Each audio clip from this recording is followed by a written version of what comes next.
নমস্কার, কেমন আছেন সবাই? আশা করি সবাই ভালো আছেন। তো আজকে সকালবেলা আমি সচরাচর খুব একটা চা খেতে পছন্দ করি না। কিন্তু আজকে হঠাৎ করে মনে হলো, কিন্তু এই বেশ ঠান্ডার মধ্যে অনেকদিন ধরেই মনে হচ্ছে যে একটু চা খাই। ঠান্ডার মধ্যে মনে হয় গরমকালে একদিনও চা আমরা খাই না। তো ওই চা খেলেও ধরে নিন মাসে হয়তো ১ বার বা ২ বার। তো আজকে মনে হলো কফিটা এনেছে, একটু ব্ল্যাক কফি বানিয়ে খাই। কিন্তু তার মধ্যেও আমি চিনি দিয়ে দিয়েছি। চিনি আমাকে খেতেই হবে। চিনি আমার খুবই ফেভারিট টাইপের জিনিস। মিষ্টি জিনিসটাই আমার খুবই পছন্দের। তো চাটা খেয়ে নিয়েছি। আর বাইরের আবহাওয়াটাও আজকে খুব সুন্দর। বাইরে যদি রোদ না ওঠে আমার মন মেজাজ একদম ভালো লাগে না। জানি না কেন? এটা আজকের ব্যাপার না।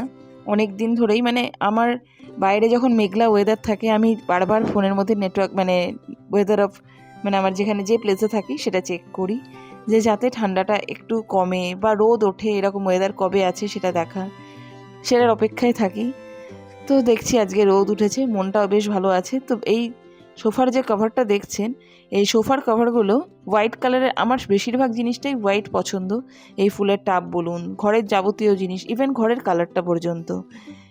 তো সেই জন্য সোফার কভারগুলো যখন আমি মিশো থেকে অর্ডার করেছিলাম তখন এটার দাম ৫০০ টাকা নিয়েছিল। টোটাল ১০ পিস আছে। কিন্তু যখন আমি বাজারে কিনতে গেছি সেটার দাম বলছে কত জানেন? ১০০০ টাকা দাম বলছে, ডাবল। তো সেই জন্য মিশো থেকেই অর্ডার করেছি। তো এবারে দেখলাম ৫০০ টাকায় ১৬ পিস দিয়েছে। একটা সোফার মধ্যে টোটাল ৮ পিস পাড়া হয়। তো ১৬ পিস দিয়েছে, ২ সেট আমি পারতে পারবো। আর সকালবেলা উঠেই প্রথমে চাটা খেলাম। খেয়ে স্নান টান করে নিয়েছি, কারণ কি যে কোনো কাজকর্ম তো স্নান করার পরেই করি আমরা বাঙালি মানুষ। ইভেন যারা খুব একটা মানেন তারা কিন্তু স্নান টান করেই বাড়ির সমস্ত কাজকর্ম শুরু করে। আর খাওয়া দাওয়া তারপরে পুজো পার্বণ যা হয়। তো স্নান করে নিয়েছি আজকে। তো বেশ ঠান্ডা লাগছিল হঠাৎ করে, তাই জন্য উপর থেকে একটা কোট মতো নিয়ে নিলাম। আর চুলগুলো না যদি মাথার মধ্যে আপনি ভালো করে ধুয়ে নেওয়ার পরেই ঝাড়তে থাকেন তাহলে কিন্তু কি হয় যে খুব ঝরে পড়তে থাকে। আমি কয়েকদিন লক্ষ্য করছিলাম। তো আমাদের বাড়িতে একদিনকে পিকনিক হচ্ছিল, তো আমি তাড়াতাড়ির মধ্যে স্নান করে এসে মাথাটা ঝাড়ছিলাম। তো আমার এক বান্ধবী বলছে যে যদি এরকমভাবে ঝাড়েন তাহলে চুল কিন্তু প্রচণ্ড ভেঙে যায়। তো সেই জন্য আমি কি করেছি, বেশ অনেকক্ষণ মাথাটাকে গামছা দিয়ে বা টাওয়াল দিয়ে অনেক সময় বেঁধে রেখে দিই। তারপরে যখন অনেকটা জল সোপ করে নেয় গামছা বা টাওয়ালে, তারপরে এরকমভাবে ঝেড়ে নিই, তাতে চুলটা কিন্তু সত্যিই কম পড়ে। আর পুজো দেওয়ার পরে আমাদের ঠাকুর ঘরে আসা অবশ্যই জরুরি। আমরা তো ঠাকুর ঘর তারপরে আসি। তো কাজ করতে করতে বেশ এবার গরম ধরতে লেগেছে শরীরের মধ্যে। এবার যা বাইরে রাখা ছিল দই ঠই নিয়ে এসেছি, সেগুলো ফ্রিজের মধ্যে ভরে দিলাম। দই আনলে কি বলুন তো, সকালবেলা মনে হলো রুটি না খেয়ে একটু দই, একটু বেকিং পাউডার, খাবার সোডা, চিনি সব দিয়ে একটু নান বানিয়ে নেওয়া যায় খুব তাড়াতাড়ির মধ্যে। ইভেন একটু সফট রুটিও বানিয়ে নেওয়া যায়। তো দেখছি তারপরে অর্চির এই জায়গাটা হচ্ছে অর্চির খেলনা, ঘড়ি, ওর কালেকশন সব রাখা থাকে। তো এই জায়গাটা দেখছি আজকে পুরো এলোমেলো হয়ে আছে। আর আমার ঘরের মধ্যে যে কোনো যে হোয়াইট কালারের কভারগুলো দেওয়া থাকে এক একটা প্লেসে, তো সেগুলো আমি ঠিক ২ থেকে ৩ দিন ম্যাক্সিমাম, ইভেন চাদরও ২ থেকে ৩ দিনের মধ্যে আমি পরিষ্কার করে দিই। নাহলে আমারই মনটা কেমন যেন লাগে, আমার মনে হয় নোংরা লাগছে।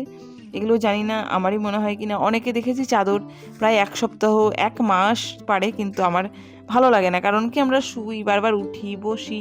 রাত্রেবেলা চাদর যদিও পাল্টে নিই, কিন্তু সারাদিন তো বসছি, ধরুন বিছানাটাতেই আমাদের বেশিরভাগ টাইম বিছানাতেই পড়ানো, বসে থাকা, ঘুমানো এগুলোতেই কেটে যায়। তো সেই জন্য বিছানার চাদর খুব তাড়াতাড়ির মধ্যে কেচে দিই। আর এই যে অর্চির ঘড়ির কালেকশন আরও রাখা আছে অন্য সাইডে। তো এখন বানাতে হবে খাবার দাবার। তো সেই জন্য আজকে অর্চির খুব ইচ্ছা, ২-১ দিন ধরেই বলছে যে মা পনির বানাও। তো আজকে যখন পনিরটা কিনছিলাম তখন বললো মা তুমি শাহি পনির বানাবে। তো আমি বললাম যখন এখন শীতকাল, মটরশুঁটি প্রচুর পাওয়া যাচ্ছে, চল মটরশুঁটি দিয়ে ওই মটর পনির বানিয়ে দেবো। তো মটর পনিরটা বানানোর জন্য পেঁয়াজগুলোকে একটু লম্বা করে কেটে নিয়েছি। এবার এটাকে তেলের মধ্যে হালকা অল্প তেল দিয়ে ভাজছি এখন, কারণ কি এটাকে পুরোটাকে পেস্ট করতে হবে। রসুন, আদা, টমেটো এগুলোকে ভালো করে একটু নরম করে নেব তেলের মধ্যে। আর কয়েকটা কাঁচা লঙ্কা দেবো এর সাথে। এবার এটাকে একটা ভালো পেস্ট বানিয়ে নেবো। এই যে দেখছেন পুরোটা এটার একটা পেস্ট বানিয়ে নিয়েছি। এবার যে তেলটা ছিল তার মধ্যেই সমস্ত রকম ওই গোটা গরম মশলা দিয়ে ওই পেস্টটাকে দিয়ে দিলাম। এবার এটাকে বেশ কিছুক্ষণ চালিয়ে নেব।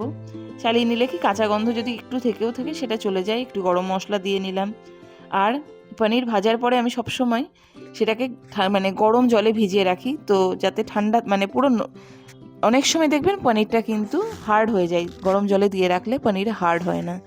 আর মটরশুঁটিটা একটু ফুটিয়ে নিয়েছিলাম, যেহেতু বাজারে মানে কেনা মটরশুঁটি, সেই জন্য। দেখুন বানানো হয়ে গেছে ওরচির জন্য, আমাদের সবার জন্য মাটার পনির। তো এই রেসিপিটা ও টিফিনেও নিয়ে যাবে বলেছে, সেজন্য ওর টিফিনের জন্য আলাদাভাবে উঠিয়ে রেখে দিচ্ছি, কারণ কি নাড়াঘাটা যাতে না হয়ে যায়। নাড়াঘাটা হলে অনেক সময় পেঁয়াজ রসুন দেওয়া আছে তো নষ্ট হয়ে যেতে পারে, তো সেই জন্য উঠিয়ে রেখে দিয়েছি।